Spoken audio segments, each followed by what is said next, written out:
বিসমিল্লাহির রহমানির রহিম। রাব্বি জিদনি ইলমা, রাব্বি জিদনি ইলমা, রাব্বি জিদনি ইলমা। বন্ধুরা, পড়ার শুরুতেই এই কথাটি 3বার বলতে হবে, তাহলে তোমরা যেটুক পড়বে সেটুক তোমাদের মনে থাকবে। অবশ্যই এটা বলবা, ঠিক আছে? আচ্ছা চলো তাহলে পড়া শুরু করি।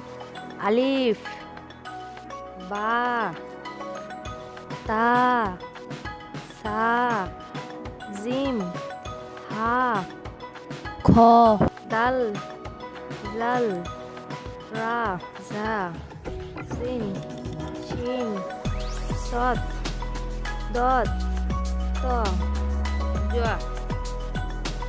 আইন, গইন, ফা, কফ, কাফ, লাম, মিম, নুন, ওয়াও,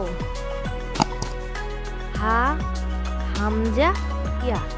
বন্ধুরা, তোমরা যদি আমাদের চ্যানেলে নতুন হয়ে থাকো তাহলে অবশ্যই চ্যানেলটি সাবস্ক্রাইব করে দিও। বাই বাই বন্ধুরা, ভালো থাকিও বন্ধুরা।